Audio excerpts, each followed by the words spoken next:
ചെറുകിട ബിസിനസ് തുടങ്ങുന്ന ആളുകളെ ഏറ്റവും അധികം വലയ്ക്കുന്ന ഒരു കാര്യമാണ് അതിന്റെ പാക്കേജിങ്. ഈ പാക്കേജിംഗ് എന്ന് പറയുമ്പോൾ പ്രത്യേകിച്ച് ഫുഡ് ഐറ്റംസ് ആണെങ്കിൽ, അതായത് ആ ടൈപ്പിലുള്ള ധാന്യങ്ങൾ അല്ലെങ്കിൽ ഫുഡ് ഐറ്റംസ് ആണെങ്കിൽ അതിന് നല്ല പാക്കിങ് തന്നെ വേണം. അത്തരത്തിലുള്ള പാക്കിങ് ഉണ്ടാക്കാൻ തന്നെ നമുക്ക് ലക്ഷങ്ങൾ വേണ്ടിവരും. അതിനെക്കുറിച്ചുള്ള വീഡിയോകൾ നമ്മൾ ഓൾറെഡി ചെയ്തിട്ടുണ്ട്. നമ്മളുടെ ഡിസ്ക്രിപ്ഷൻ ബോക്സിൽ അതിന്റെ ഡീറ്റെയിൽസ് കാണും. തീർച്ചയായിട്ടും നിങ്ങൾ കയറി കാണണം. ഇല്ലെങ്കിൽ മുകളിൽ ഐ ബട്ടണിൽ അതിന്റെ ലിങ്ക് കാണും. ഈ പാക്കേജിംഗ് എന്ന് പറയുമ്പോൾ HDPP കവറിലാണ് ഇത് പ്രിന്റ് ചെയ്യുന്നത്. ഒരു കളർ, 2 കളർ, 4 കളർ, എത്ര കളർ, മൾട്ടി കളർ വേണമെങ്കിലും നമുക്ക് പ്രിന്റ് ചെയ്യാം. ഈ ഓരോ കളറും പ്രിന്റ് ചെയ്യുന്നതനുസരിച്ച് ഇല്ലെങ്കിൽ ഓരോ ഡിസൈനും പ്രിന്റ് ചെയ്യുന്നതനുസരിച്ച് അതിന്റെ കോസ്റ്റ് കൂടിക്കൊണ്ടിരിക്കുകയും ചെയ്യും. കാരണം ഒരു 50 ഗ്രാം പാക്കറ്റ് പ്രിന്റ് ചെയ്യണമെങ്കിൽ അതിന് പ്രത്യേക ഡൈ ആണ്. 100 ഗ്രാം ആണെങ്കിൽ അതിന് പ്രത്യേക ഡൈ ആണ്. അതുപോലെ തന്നെ കളറുകൾ മാറുന്നതനുസരിച്ചും ഡൈകളുടെ എണ്ണം കൂടിക്കൊണ്ടിരിക്കും. ആ ഇൻഡസ്ട്രിയിൽ തന്നെ 2-3 ടൈപ്പിലുള്ള പ്രിന്റിംഗ് നടക്കുന്നുണ്ട്. അവിടെയൊക്കെ നമ്മൾ ചിലതിൽ സിലിണ്ടർ ആണ് ഉപയോഗിക്കുന്നതെങ്കിൽ ചിലതിൽ പ്ലേറ്റുകളാണ് ഉപയോഗിക്കുന്നത് എന്നുള്ള വ്യത്യാസം മാത്രമേ ഉള്ളൂ. പക്ഷെ നമുക്ക് ഒരു കവർ അടിച്ചെടുക്കണമെങ്കിൽ നമുക്ക്, അതായത് നമ്മളുടെ പ്രോഡക്റ്റിന് 50 ഗ്രാം പാക്കറ്റ് ഉണ്ട്, 100 ഉണ്ട്, 200 ഉണ്ട്, 500 ഉണ്ട്, 1 കിലോ ഉണ്ട്. അങ്ങനെയാണെങ്കിൽ ഈ 4 വേർഷന്റെയും നമ്മൾ കവറുകൾ അടിക്കേണ്ടി വരും. ഏതായാലും 1 കിലോയുടെ കവറിൽ നമുക്ക് 50 ഗ്രാം പാക്ക് ചെയ്യാൻ പറ്റില്ല, നിങ്ങൾക്കും അറിയാവുന്ന കാര്യമാണ്. അങ്ങനെ വരുമ്പോഴാണ് ചെറിയ ഇൻവെസ്റ്റ്മെന്റിൽ തുടങ്ങുന്ന ആളുകൾ പെട്ടുപോകുന്നത്. അവിടെ വലിയൊരു പ്രശ്നം കൂടെയുണ്ട്. ആദ്യമായിട്ട് ചെയ്യുമ്പോൾ അവർക്ക് ഇത്തരത്തിൽ ബൾക്കായിട്ട് കവർ അടിച്ച് വയ്ക്കാൻ പറ്റുകയില്ല. കാരണം അവർ ഒരു ബിസിനസ് സ്റ്റാർട്ട് ചെയ്യുകയാണ്. അതിന് വിജയ പരാജയങ്ങൾ ഉണ്ടാകാം. എങ്ങനെയാണ് ആ ബിസിനസ് മുമ്പോട്ട് പോകുന്നത് എന്ന് അവർക്ക് ആദ്യം തന്നെ പ്രവചിക്കാൻ കഴിയുകയില്ല. ഒരു 6 മാസം 8 മാസം ഒരു ബ്രേക്ക് ഈവൻ ടൈം എടുത്തതിന് ശേഷമേ ഈ ബിസിനസിന്റെ അപ്പ് ആൻഡ് ഡൗൺ നമുക്ക് മനസ്സിലാകുകയുള്ളൂ. അങ്ങനെ വരുമ്പോൾ നമ്മൾ അഡ്വാൻസ് ആയിട്ട് ഈ കവറുകൾ പ്രിന്റ് ചെയ്ത് വെക്കുകയാണെങ്കിൽ എന്തെങ്കിലും ഒരു ഡൗൺഫോൾ വന്നാൽ നമുക്ക് ആ 1 ലക്ഷം രൂപ അല്ലെങ്കിൽ ആ മുടക്കിയ തുക കൂടി നഷ്ടപ്പെടുകയാണ് ചെയ്യുന്നത്. അങ്ങനെ നഷ്ടപ്പെടാതിരിക്കാൻ ചെറിയ ഒരു സൊല്യൂഷൻ ഓൾറെഡി ആളുകൾ ചെയ്യുന്നതാണ്, നമ്മൾ ശ്രദ്ധിച്ചു കാണില്ല. അതുകൊണ്ടാണ് ഇന്നത്തെ വീഡിയോയിൽ പറയുന്നത്. ചെറിയ ഒരു സൊല്യൂഷനാണ് ഇന്നത്തെ വീഡിയോയിൽ ഇവിടെ പറയുന്നത്. നമസ്കാരം, സ്മോൾ ബിസിനസ് ഐഡിയാസിലേക്ക് എവർക്കും സ്വാഗതം. നമ്മളുടെ ഈ വീഡിയോ ഇഷ്ടപ്പെടുകയാണെങ്കിൽ തീർച്ചയായിട്ടും ലൈക്ക് ചെയ്യണം, കമന്റ് ചെയ്യണം, ഷെയർ ചെയ്യണം.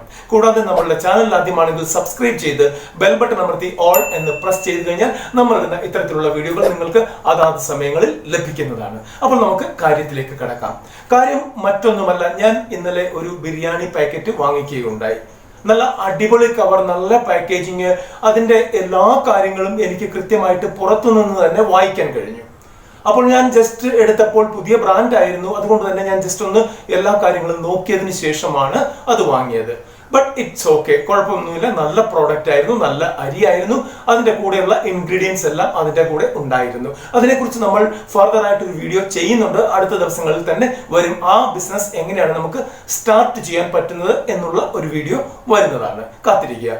അപ്പോൾ ഇവിടെ പറയാൻ പോകുന്നത് അതൊന്നുമല്ല, അവർ ഉപയോഗിച്ച ടെക്നിക്കാണ്. ചെറിയ ടെക്നിക്ക്, പലരും ഉപയോഗിക്കുന്ന ടെക്നിക്ക് ഒരുപക്ഷെ നമ്മൾ ശ്രദ്ധിച്ചിട്ടില്ലാത്ത ടെക്നിക്കാണ്. അതാണ് ഞാൻ ഇവിടെ കാണിക്കാൻ പോകുന്നത്. ഇത് ഒരു ലെയർ മാത്രമാണ്, ഒരു പേപ്പറിൽ പ്രിന്റ് ചെയ്ത ഒരു പേജ് മാത്രമാണ്. ഓഫ്സെറ്റ് പ്രിന്റിംഗ് ആണ്, നല്ല അടിപൊളി പ്രിന്റിംഗ് ആണ്. എല്ലാ കാര്യങ്ങളും കൃത്യമായിട്ട് ഇതിനകത്ത് കാണിക്കുന്നുണ്ട്. ഈവൻ അവരുടെ ഡേറ്റ് ഓഫ് മാനുഫാക്ചറിങ് എല്ലാം കാണിക്കുന്നുണ്ട്, അവരുടെ പ്രോഡക്റ്റിനെ കുറിച്ച് എല്ലാം കാണിക്കുന്നുണ്ട്. അപ്പോൾ ഈ ഒരു പേജ്, ഈ പേജിന് അധികം വിലയാകില്ല. നമുക്ക് 1000 തൊട്ടാണ് ഓഫ്സെറ്റ് പ്രിന്റിംഗ് വരുന്നത്. നമുക്കൊരു 5000 കോപ്പി അടിച്ചാൽ പോലും ഏകദേശം ഒരു 10-10000 രൂപയ്ക്കുള്ളിൽ നിൽക്കുന്ന ഒരു സംഭവമാണ് ഈ ഓഫ്സെറ്റ് പ്രിന്റിംഗ്. ഇത്രയും വലുത് വേണമെന്ന് യാതൊരു നിർബന്ധവുമില്ല. നിങ്ങളുടെ പ്രോഡക്റ്റിനനുസരിച്ച് ചെറുതും വലുതുമാക്കി ഉപയോഗിക്കാവുന്നതാണ്. ഇല്ലെങ്കിൽ കോമൺ ആയിട്ട് നമുക്ക് 100 ഗ്രാം, 200 ഗ്രാം, 500 ഗ്രാം, 1 കിലോയ്ക്ക് കോമൺ ആയിട്ട് ഒറ്റ പേജിൽ ഈ സംഭവം അടിക്കാവുന്നതാണ്. അതിനുശേഷം ഇവിടെ വരുന്ന ഈ ഡീറ്റെയിൽസ്, അതായത് date of manufacturing, date of expiry, batch code, batch number, FSSAI number, ഇതൊക്കെ നമുക്ക് കോമൺ ആയിട്ട് നമുക്ക് ചെറിയ മെഷീൻ കൊണ്ട് അടിക്കാവുന്നതാണ്. അതിന്റെ വീഡിയോ നമ്മൾ ചെയ്തിട്ടുണ്ട്. അതിന്റെ ലിങ്ക് മുകളിൽ ഐ ബട്ടണിൽ കാണും, അല്ലെങ്കിൽ താഴെ ഡിസ്ക്രിപ്ഷൻ ബോക്സിൽ കാണും. അപ്പോൾ അത്തരത്തിൽ നമുക്ക് അതും ചെയ്യാവുന്നതാണ്. ആ മെഷീന് വലിയ കോസ്റ്റ് ഒന്നുമില്ല. ഏകദേശം 10000-ൽ താഴെയുള്ള കോസ്റ്റ് ആ മെഷീനും വരുന്നുള്ളൂ. നിരന്തരം നമുക്ക് മാറി മാറി എല്ലാ കാര്യങ്ങളും പ്രിന്റ് ചെയ്യാവുന്നതാണ്. അപ്പോൾ പറഞ്ഞു വന്നത് ഇത്രയേ ഉള്ളൂ. സിമ്പിൾ ആയിട്ട് നമുക്ക് വളരെ അടിപൊളിയായിട്ട് മൾട്ടി കളർ പ്രിന്റിംഗിൽ തന്നെ നമ്മളുടെ പ്രോഡക്റ്റിനെ കുറിച്ച് നമ്മളുടെ പാക്കിനുള്ളിൽ ചെയ്ത് കൊടുക്കാവുന്നതാണ്. ഇവിടെ ചെയ്യേണ്ടതൊന്ന് മാത്രം, നമ്മൾ പാക്ക് ചെയ്യുന്ന സമയത്ത് അത്തരത്തിലുള്ള ഒരു സ്ലിപ്പ് പുറത്ത് കാണത്തക്ക വിധത്തിൽ, അതായത് നമ്മൾ പ്ലാസ്റ്റിക് കവറിലാണ് 60 മൈക്രോണിന് മുകളിലുള്ള പ്ലാസ്റ്റിക് കവറിലാണ് നമ്മൾ പാക്ക് ചെയ്യുന്നത്. അതിനകത്ത് പ്രോഡക്റ്റിന് മുമ്പിലായിട്ട് ഇത് നല്ല രീതിയിൽ വായിക്കത്തക്ക രീതിയിൽ അകത്ത് ഇറക്കി വെക്കാം നമുക്കിത്. ഇനി 2, ഇത് സ്റ്റിക്കർ പേപ്പർ ആയിട്ട് എടുക്കുകയാണെങ്കിൽ നമുക്ക് ഇതിന്റെ കവറിന്റെ പുറത്ത് ഒട്ടിക്കുകയും ആവാം. ബെറ്റർ നിങ്ങൾ ഓഫ്സെറ്റിൽ സ്റ്റിക്കർ അല്ലാതെ എടുക്കുകയാണ് നല്ലത്. അകത്തിട്ട് കഴിഞ്ഞാൽ യാതൊരുവിധ കുഴപ്പവും വരത്തില്ല. ഇൻ കേസ് കാലാവസ്ഥാ വ്യതിയാനങ്ങൾ വന്നാൽ, ഒരു മഴ വന്നു, മഴയത്ത് കൊണ്ടുപോവുകയാണ്, അങ്ങനെയാണെങ്കിൽ അത് നനഞ്ഞു പോവുകയുമില്ല. അപ്പോൾ ചെയ്യാവുന്ന ഇതാണ്, വളരെ ചെറിയ കാര്യമാണ്.